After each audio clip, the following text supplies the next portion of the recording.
ನನ್ನ ಒಂದು YouTube journey ಶುರು ಮಾಡಿ ಆ ಇನ್ಸ್ಟಾಗ್ರಾಮ್ ಜರ್ನಿ ಶುರು ಮಾಡಿ ಆಲ್ಮೋಸ್ಟ್ ಆಲ್ 10 ತಿಂಗಳು ಕಳೆದೋಯ್ತು. ನಿಜವಾಗ್ಲೂ 10 ತಿಂಗಳಲ್ಲಿ ನಾನ್ ಸಂಪಾದಿಸಿರುವಂತದ್ದು 2700 ಜನ ಫಾಲೋವರ್ಸು, ಹಾಗೆ ಯೂಟ್ಯೂಬ್ ಅಲ್ಲಿ ಒಂದು 600 ಜನ ಸಮಥಿಂಗ್ ಫಾಲೋವರ್ಸು, ಸಬ್ಸ್ಕ್ರೈಬರ್ಸು.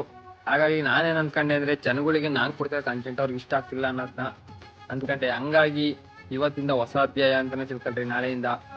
ನಾಳೆಯಿಂದ ಕಂಟಿನ್ಯೂಸ್ ಗೈಸ್ ಏನಾದ್ರು ಆಗ್ಲಿ ಬ್ಲಾಗ್ ಮಾಡ್ಬೇಡಣ ಅಂತ ಅನ್ಕೊಂಡಿದೀನಿ.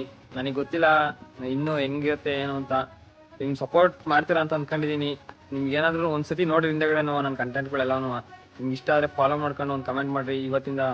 ನಾಳೆಯಿಂದ ಕ್ರೇಜಿಯಸ್ಟ್ ಫನ್ನಿಯಸ್ಟ್ ಬ್ಲಾಗು, ಹಂಗೆ ನಮ್ಮ ಹಳ್ಳಿ ಕಡೆ ಯಾವ ತರ ಇರುತ್ತೆ ಅಂತ ಎಲ್ಲಾ ತರ ಬ್ಲಾಗು ಮಾಡಿ ನಾನು ಹಾಕಿ ನಿಮ್ಮ ಪ್ರೀತಿಯನ್ನು ಸಂಪಾದಿಸ್ತೀನಿ ಅಂತ ಹೇಳ್ಕೊಂಡು ಈ ನಾಳೆಯಿಂದ ಹೊಸ ಬಿಗಿನಿಂಗ್ ಜರ್ನಿ ಶುರು ಮಾಡ್ತೀನಿ ಬ್ಲಾಗಿಂದ. ಸಪೋರ್ಟ್ ಮಾಡ್ತೀರಾ ಅಂತ ಅನ್ಕೊಂಡಿದೀನಿ.